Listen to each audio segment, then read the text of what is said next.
Hey guys, welcome back to my channel. So today we're going to be taking a trip together down memory lane. We are going to be revisiting the makeup that I claimed was the best of the best that I tried back in 2017. I was watching Andrea Matalano's channel this morning and she did a video on this topic and I thought it was really fun. It's very nostalgic to look back and think about what was trendy and what was going on a couple of years ago in the beauty sphere because things move so quickly, so much is being launched, and it definitely got me inspired to go and look back at my own previous videos. I have been making videos here on YouTube since I think like 2016. I wasn't super regular back then. I feel like I kind of got more regular more into 2018, but I did do an end of the year wrap up for 2017 with my favorite makeup products. I also did a second video with skincare and bath and body and hair stuff, so if you want to see me do an update on that, definitely leave a comment and let me know. So with that being said, we've got a lot to chat about. It looks like that video was 39 minutes long. I'm gonna try to keep it a little more concise today, although let's be serious, how many of my videos are shorter than 30 minutes anyway? But anyway, without me rambling on anymore, let's take a look back at my 2017 favorites. So I kicked off my best of makeup in 2017 video by talking about my best brand discoveries. And the first brand that I mentioned was Dose of Colors. And since then, I definitely have grown to love Dose of Colors even more. But in that video specifically, I mentioned their Girls Quad, which was part of Desi and Katie's original collab. I do technically still have that palette, but I don't put it on my eyes anymore. It's really pretty gunky. I use those shadows wet a lot and I feel like they got a little weird, but the packaging is so beautiful that I didn't want to throw it away. I kind of wanted to just keep it to display it. So it exists, but I don't really consider it part of my collection anymore. Still, obviously, since they launched a second round of collaborations, I have the Friendcation palette, and I absolutely love that one. I think the shimmer textures in that palette are awesome. They're so sparkly and beautiful. You just need to apply them over a glitter glue so you don't get a lot of fallout. I also mentioned this guy right here, the Lip It Up Satin Lipstick, and this actually is a fresh tube. I actually just got this, I think, over the summer, and I got rid of my old one because I think my old one was infected with strep throat, and it was obviously almost 2 years old anyway, so it's fine. I'm happy to have a new one, but obviously, since I repurchased this, I do still like it. And part of it is just this color I love so much. It's called Cinnamon Swirl. And to me, it's just the most beautiful, like mid-toned, warm nude. I think it's super flattering with basically any eye look. I think it looks nice with my kind of more warm undertones, and I just love the formula on this as well. It has a slight bit of sheen to it, but it's not overly creamy. It lasts pretty well on the lips. The only thing I don't like about this is the design of the packaging. I love the rose gold aesthetic. I think that's pretty, but this bullet doesn't twist down into the actual packaging, so it's really easy to ding the bullet with your cap. You have to be kind of careful when you're putting it back on, so that kind of annoys me a little bit. The other brand discovery that I mentioned was Juvia's Place. So at the time, I mentioned the Saharan palette and the Magic palette. The Saharan palette I actually have decluttered from my collection, not because I think the quality of the shadows were bad, I just didn't find myself reaching for the colors in that palette as much, and I also felt like there was some shade overlap with this guy, so I felt that keeping this made more sense and I could pass the Saharan palette onto somebody else. But, you guys know, if you are here watching YouTube videos a lot, Juvia's Place eyeshadows are awesome. The mattes are insanely pigmented. Like, look at this. One swipe swatch. I mean, seriously, they're just really intense, very, very vibrant, very true to color. The metallics, like this green, I can't. They feel like butter. They're so shiny. Like, come on, that's completely dry. It's nuts. Speaking of eyeshadow palettes, that was the next thing that I got into in the video. And the first palette that I shouted out was the Morphe Jaclyn Hill palette. Yes, this guy still exists in my collection and it has received a lot of love from me over the years, but I really have not reached for this guy in a while. I mentioned that in my most recent eyeshadow palette declutter. I was kind of hemming and hawing over whether or not I should keep this, because after Jaclyn Hill's whole like debacle with launching her own brand and just knowing who Morphe chooses to collaborate with, etc., like I haven't really been in a place where I personally want to support them. Not that I want to like throw them any shade, it's more of just like I kind of rather be neutral and not involved. So I've been a little weird about whether or not I want to use this on my channel, and honestly, even in my day-to-day life, I feel like all of these tones I have in other palettes, and I just don't think to reach for this anymore. And while I definitely feel like the formula of these eyeshadows is solid, like you can get a good look out of this, there's a reason why so many people enjoyed this palette, but I feel like since 2017, we've seen so many brands launch, so many amazing eyeshadows hit the market, that these don't really feel as special anymore. The second palette that I talked about was the Too Faced Sweet Peach palette. And I'm pretty sure this actually launched in 2016 originally. I might be crazy, but I know I did not purchase this during the initial launch. I got it later after they brought it back as a permanent item.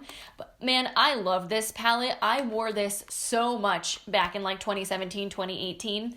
And while I don't necessarily reach for this a ton now, I do use it every once in a while. There were a couple of like getting ready with me or like shop my stash type videos that I did that I know I talked about this or I reached for this palette, because I think it is a really solid everyday go-to that's primarily warm and neutral, but has just like a little touch of color to make it more interesting. Also, the fact that it smells like peach rings doesn't hurt either, because I love me some peach rings. So yeah, Sweet Peach is one of those things where if I was going to buy a brand new eyeshadow palette now, I don't think I would necessarily go out and buy this. I think there are other color stories and formulas that I like better, but I don't necessarily want to like get rid of this guy either, because I do still think you can create pretty looks with it. I like the formula of these shadows. They're not the most intensely pigmented, but they layer well, they blend out nicely, they're pretty easy to work with. I would say this is a very like beginner friendly palette. So yeah, Sweet Peach and I, we had a good run. I feel like this is something I'm probably going to hold on to for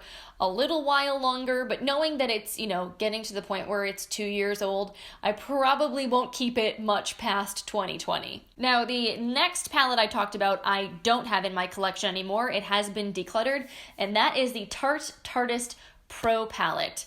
That was another one. When I first got it, I really fell in love with it, and I hemmed and hawed for a while about making that purchase. I did not get it when it first launched. I waited a while. I think I waited until like a Sephora sale or something to pick it up, and then once I got it, I really enjoyed it. Fun fact, I actually used that palette to do my eyeshadow on my wedding day, so that says anything. However, again, at the end of the day, once I started to introduce new eyeshadow palettes into my collection, I finally got to a place where I didn't feel like the formula or the colors were special enough for me to feel like it was worth keeping. I do love neutrals, but honestly, I primarily wear colorful-ish looks now, which is interesting to think about. Also, I feel like as I tried more and learned more, I found that Tarte formula to be a little muddy. I never really felt like I would get really nice saturation on the eyes, or as you would blend colors out, they would kind of just blend together in a muddy looking way.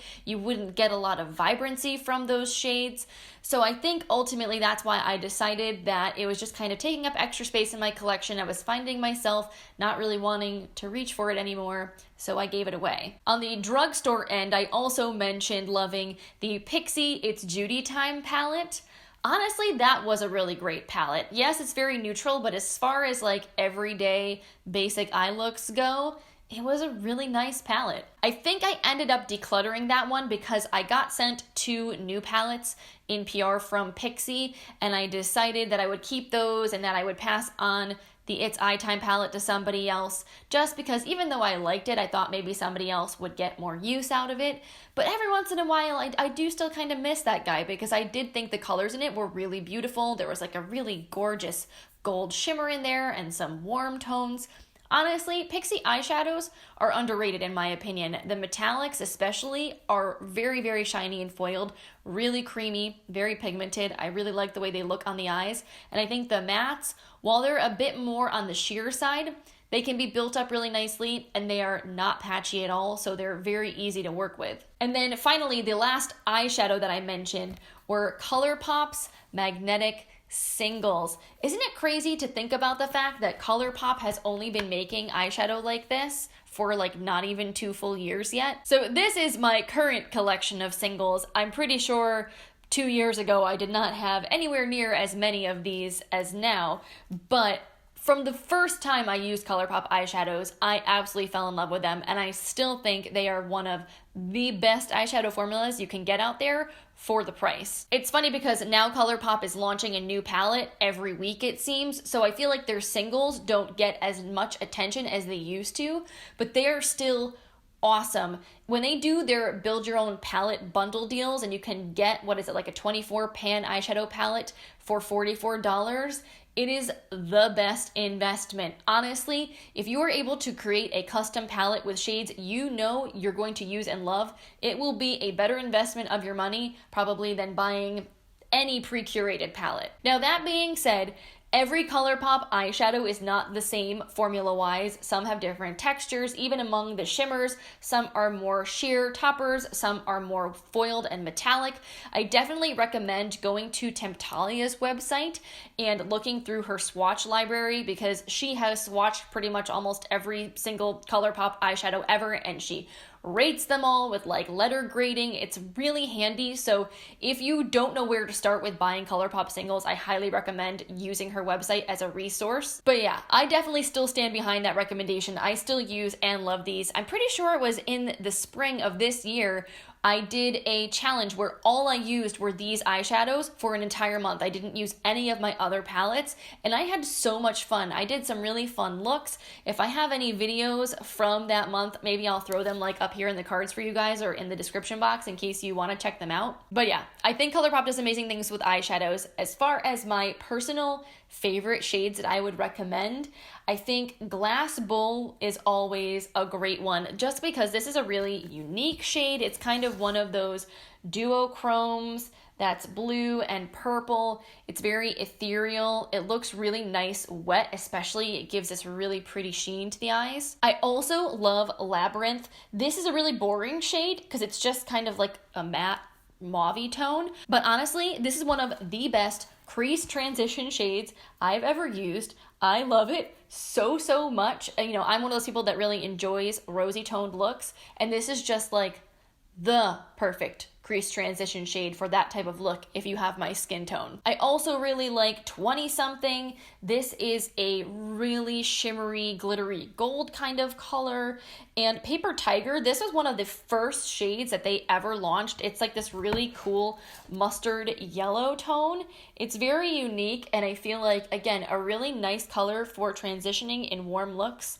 This is 20 something. Oh, just look at that shine. Isn't that so pretty? So yeah, I definitely cherish these. Love them a lot. Probably should use them more than I have been using them recently because, again, I have way too much eyeshadow. But if you've never tried these and you've been curious, like, they're totally worth checking out. Then I moved on to some other eye products that weren't powder eyeshadows. The first of which are the Glittering Glow liquid eyeshadows from Stila. These definitely sparked like a glitter revolution in the beauty community. There are so many dupes of this now, it's insane. And I've tried quite a few of them. I think I have a whole video talking about all kinds of liquid glitters. If I can find it, I will link it up here in the cards for you guys. But I do still really love these. I don't use this, you know, a ton anymore, I feel like, just because, again, I'm trying out so many things all the time. I don't remember the last time I actually reached for this, but man, I can't deny this is a beautiful liquid glitter. This is the shade Kitten Karma, which I think is my favorite of all the shades. It's just a classic rose goldy, silvery, bronzy shimmer. It's neutral, it goes with so many looks, and it just gives you the most intensely sparkly, glittery goodness to your lids. And while I do think there are a lot of great dupes, I feel like the quality of the glitter in the original formula is a little bit nicer than anything else I've tried. The closest I've come are the Profusion like eye sparklers. They come in little duos and they're $6. Those are very close to the Stila ones. But like the ones from Pixi, the ones from Flower Beauty, like they're all very pretty, but I feel like the quality of the glitter, the size, the way that it shines, the colors, the reflect, like nothing is quite exactly the same as the Stila ones. Also, these ones have really good lasting power. You just don't want to like scratch your eyes after you put them on, otherwise you will get some fallout. So yeah, this is just making me want to use this guy again. I need to go like put this on my vanity so that I won't forget. Then I mentioned the L'Oreal Lash Paradise Mascara, which is again another one of my favorite products that I still use and love. I currently don't have a tube on hand, but I definitely have used it within the last year, and I do still think it's one of the best mascaras you can get at the drugstore if what you're after is like really black, thick, voluminous lashes. The only downside I found to Lash Paradise is it dries out on me fast. Like it gets clumpy on me after only like 2 months or so. So I can usually get maybe 3 months out of it, but towards the end, it's looking a little bit questionable. So that kind of sucks. I mean, like I know you should be throwing your mascara away after 3 months anyway, but I still feel like towards the end there, I would like to get like one more good month out of it as opposed to that last month being a little questionable. Now, I only had one brow product that I mentioned in my Best of Beauty for 2017 video, and that was the Tarte Amazonian Clay Waterproof Brow Pencil. It has been a hot minute since I've used that brow pencil, and primarily because it's expensive and I haven't wanted to repurchase it when there are so many other affordable alternatives out there on the market that are also really pretty good. At the time, part of the reason why I loved that pencil was that they had a shade in that line that was perfect for my eyebrows. It was a little more ashy and it was not too dark and it just looked really natural in my eyebrows. But it also was a super, super long-lasting formula. When they said waterproof, like it really did stay around. My eyebrows would look perfect for like 16 straight hours. It was locked on there. However, since then, I have tried a lot of different things. I've been experimenting with stuff from the drugstore. I've also been sent some brow products in BoxyCharm, so I've been wanting to use those up instead of repurchasing stuff. So I really haven't probably used that Tarte brow pencil since maybe mid-2018. I think that might have been the last time that I had it in my collection, and I haven't repurchased it since. So like I can't say that it's a bad pencil because I remember really liking it, but it definitely isn't a current favorite. I really liked the ColourPop Brow Boss pencil. I thought the packaging kind of sucked because the spoolie kept falling off of the end, but the actual pencil itself was pretty nice. And my most recent favorite is the Folklore Artist Sketch Eyebrow Pencil. That's the one that I'm using in my brows today, and it is fantastic. For $6, you also get a refill. It's like the best deal ever, and it just goes on really nicely. It's precise. It's got a microfine tip, but also kind of has like a beveled edge to it. It's really an interesting design, and I just really, really like it a lot. So honestly, I think I would rather get that than ever repurchase a $22 brow pencil if I don't have to. Then I started moving into complexion products. The primer that I mentioned as my favorite for 2017 was the Hourglass Veil Mineral Primer. Now let me tell you, that primer is pricey AF. At the time, I had received it as like, well, it wasn't exactly PR. It was in the goodie bag from Creator Day when I went to Ipsy Live in Los Angeles. So that was one of those like special treat products that I normally would never have tried because Hourglass is usually a little bit out of my budget. But since I tried it, there was no denying that I liked the primer. It is very, very silky and smoothing on the skin. It's got a very silicone-y base to it. And I did really like the way that it made my foundation go on. It made my skin look like I thought it was a lovely primer. However, since then, I discovered this guy, which is the Kula Daydream Mineral Primer. And I swear, this product is near identical to the Hourglass one, but it is like $10 plus less expensive. And this one actually, I think, has more skincare ingredients in it, and it also still has the SPF. Both of them do, and both of them have mineral SPFs, which I like. So yeah, I always felt that if I was going to repurchase a primer, I would probably get this one over the Hourglass. I haven't needed to repurchase this one yet because I haven't used it up, although it is kind of getting to the point where it's getting a little old. It says it will expire in May of 2020, so apparently I need to get on that. Then for foundation, I actually had a powder foundation. I mentioned the BareMinerals BarePro powder foundation, and if you've been watching my videos over the last couple of years, you know this is still a favorite. I love this powder foundation. It is great for everyday, like quick and easy, fast makeup looks. It blends into the skin really nicely. It gives decent coverage. I mean, it's a powder foundation. It's never going to be the same as like a really full coverage liquid, but I feel like it does really even things out nicely. And again, it's fast. I have oily skin, so I like the fact that it kind of keeps me a little bit more matte, and it's really, really convenient to touch up on the go. Like I can throw this into my purse, and if I need to touch up, makes it real easy. That being said, since then, I have also tried Wander Beauty's powder foundation, and I do think I like the formula of that one better than this. That Wander Beauty powder foundation is like exquisite. The texture of it is so silky, and it is very full coverage. Apparently, I learned from talking to someone at Wander Beauty, the way they make their powder foundation is it's like a liquid first, and then they pour it into the compact, and it dries and becomes a powder. So when you apply it to your skin, even though it goes on as a powder, it has this like creaminess and coverage that is more similar to a liquid foundation. It's really, really interesting. So while I do still really like this guy, I've repurchased this multiple times. It's less expensive than the Wander Beauty, so if you didn't want to spend $40+, like I would still definitely recommend this. It's just not like my top all-time favorite. I somehow did not have a concealer on this list. When did Tarte Shape Tape become a thing? I don't remember. I thought it was 2017. It's not on this list though, but if it was in 2017, I feel like it would have been one of my favorites. So maybe it was 2018 or 2016. I don't really know. Anyway, I jumped to powder next, and I mentioned two setting powders that I really liked.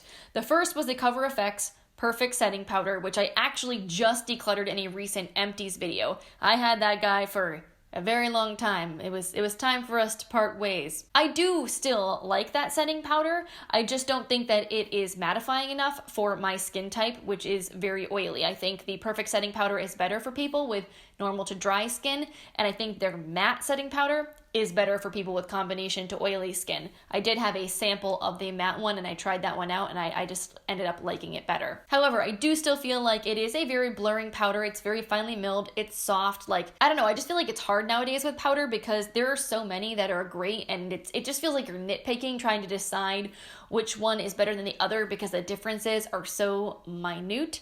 So if you could get the Cover FX Perfect Setting Powder like during the Ulta 21 Days of Beauty sale for half off, I do still think it's definitely a great powder to pick up, but it's not personally like my all-time favorite right now. I've been really enjoying the Too Faced Peach Perfect powder. I think that's like my current favorite. Also, the Maybelline Fit Me powder is awesome for a drugstore one. Speaking of drugstore, my more budget-friendly powder option, although to be honest, this powder is like $20, which is a lot for a Pixi product, so that's a little odd, but regardless, I remember it being a great product, and that is the Quick Fix powder. So this was like a little travel powder. It had like a built-in puff, and you basically just like tapped it on your skin, and the powder came out through the puff. Something about that powder, it was so blurring. It made your pores disappear, and it controlled shine really, really nicely. I love that stuff, but I haven't repurchased it since I ran out, and I think I ran out sometime in 2018, so it's been a while since I've used that guy.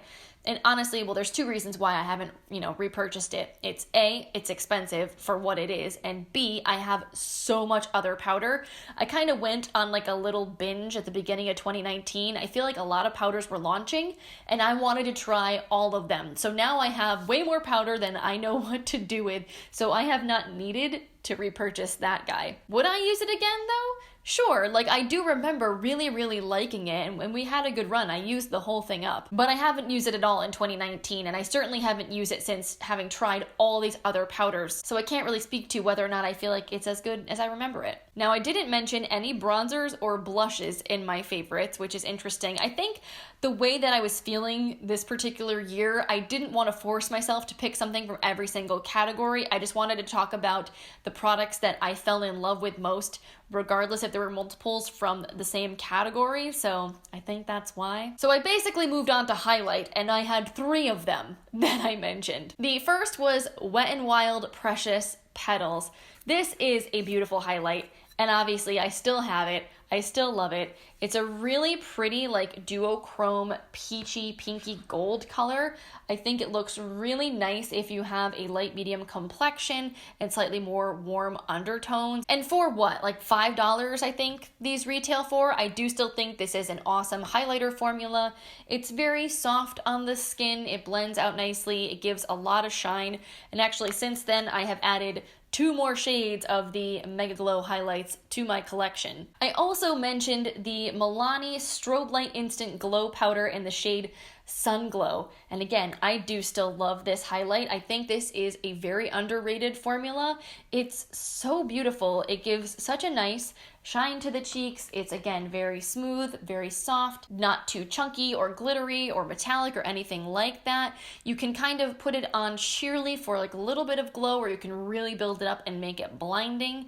So yeah, I do still really like this. These are $10 and you know, Milani goes on sale, you can use coupons. So definitely something I would still recommend. And then last but certainly not least, I talked about Ofra's Rodeo Drive Highlight.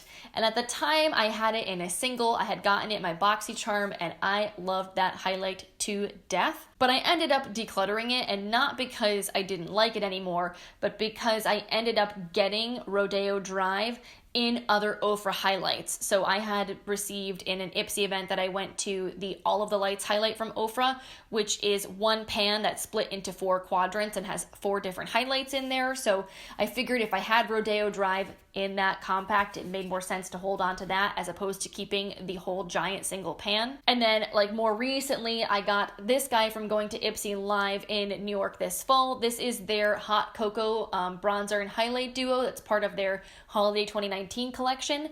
This, by the way, amazing. Absolutely loving it. I did a little Instagram video tutorial using this and a bunch of other products from the Ofra Holiday collection. I'll put it in the description box if you want to watch it if you haven't seen it yet. But I do really like this, and this does have Rodeo Drive as the highlight in this little duo. This is such a blinding, beautiful highlight formula. It is very intense. If you've never used an Ofra highlight before, they are not for the faint of heart. They are very, very shiny, a little bit powdery, but they can look really beautiful on the skin. You just have to apply them with a light hand or a brush that's not too dense, so that way it really like melds into your makeup and doesn't end up being like a metallic stripe. So finally we move on to lip products, and I had quite a few that I mentioned. The first one was a Charlotte Tilbury lip product, and this one I didn't buy. This I had gotten like in a goodie bag from an event that I went to. I haven't purchased anything from Charlotte Tilbury before, actually, now that I think of it. I think I've only had samples from Sephora and or this one lip product that I got in a random goodie bag one time. But man, I really liked this lipstick. It was one of their Hollywood lips, which were like their matte liquid lipsticks, and it was in the shade Walk of Fame, which was this really bright, vibrant red-orange color. I love a good red-orange lip. I think that it is such like a statement, like such a sassy, like powerful lip color to wear. Like I always feel like $1,000,000 when I'm rocking a really bold red-orange lip. So I was all about that guy when I got it, and I feel like part of it was like at the time there just weren't as many offerings of that shade in the market as there are now. Now I feel like those bright red oranges are a dime a dozen. You can kind of find them in a lot of different formulas, but then it was like, oh, it was such a special shade, and I felt so good every time that I wore it. Honestly though, I feel like they dried up really fast and they're very expensive, so I didn't repurchase that one once it, got old. I probably won't repurchase it again. It was one of those, it was nice while it lasted kind of things, but now I feel like there are plenty of other alternatives. Like for example, Persona Cosmetics has a bright red-orange liquid lipstick that they launched called Phoenix as part of their summer collection. That one is so beautiful, and I feel like that one's also way less expensive. I would probably rather use that than like repurchase the Charlotte Tilbury one. I also mentioned a matte liquid lipstick from Maybelline, again in like a bright reddish orange color. I think this one was a little more strawberry, but still another bold statement lip. And this was their Superstay Matte Ink in the shade Heroin. And this was at the time a formula that I was really into because it was ridiculously long wearing, but it goes on kind of almost like a gel, but then it dries down matte, and it's a little sticky on the lips, but it stays on. It is like locked in there for hours. You can eat and drink and it does not budge. However, once it does start to wear off, I feel like it's that kind of lip product that flakes instead of just rubbing off because it's not a cream. So once it does start to wear off, it looks pretty terrible. But for the several hours leading up to that point, it can look really nice. So yeah, again, I don't think that formula is my favorite. I think since then, a lot of other liquid lipsticks have hit the market, or I've discovered formulas that I like better than that one. For example, L'Oreal has those Rouge Signature Ink liquid lipsticks, and those are beautiful. They smell terrible. They smell like baby wipes. I don't know why L'Oreal does that. It drives me crazy. But the actual way they apply to the lips, the way they look, they're very, very thin. They're lightweight. The colors they have are beautiful. Like, I really like those a lot. And I think I would probably rather purchase one of those than get one of those Maybelline Superstays, just because I don't really want to deal with the sticky tackiness anymore. Finally, last but certainly not least, there was this guy, the Laneige Lip Sleeping Mask. This has again become kind of like a cult favorite product in the beauty community. So many people are addicted to this stuff. And it's funny, I distinctly remember discovering this product on the Sephora website before anybody was talking about it. Like, I just happened to stumble across it in the new arrivals section, and something about it, I don't even know what it was because I hadn't smelled it, I hadn't seen it in person, but for whatever reason my mind was just like, that's gonna be amazing, I need to try it.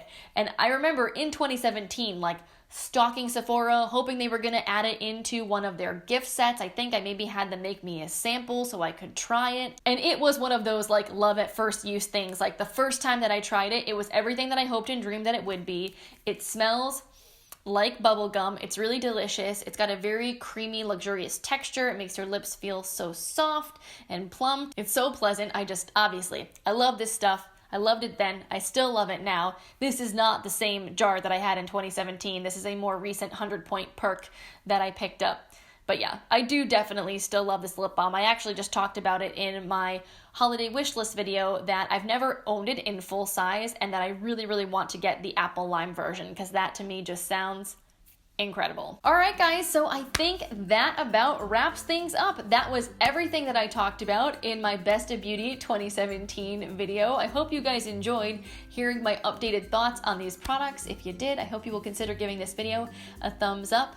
And I would also love to know if you are also a YouTuber, if you also have a channel, if you have gone and done this, or if you're planning on doing it, because I would love to check out your video. Or even if you're not, if you know what your favorites for 2017 were, if you have some way to go look back, maybe on your Instagram, whatever, let me know in the comments down below if you have any nostalgic favorites you want to update us on, if there are things that you're still loving now, or things that like everybody was hyped up and into in 2017 that now you're like, I don't understand what the big deal was. And of course, if you want to see this year's Best of Beauty videos, I hope you will consider subscribing before you go if you're not subscribed already. That way my face will show up in your subscription feed and we can hang out together again. On that note, I am covered in swatches. It's 7 o'clock and I haven't eaten dinner and I am starving, so I think I'm gonna go. But I hope you guys have a wonderful rest of your day and I will see you in my next video.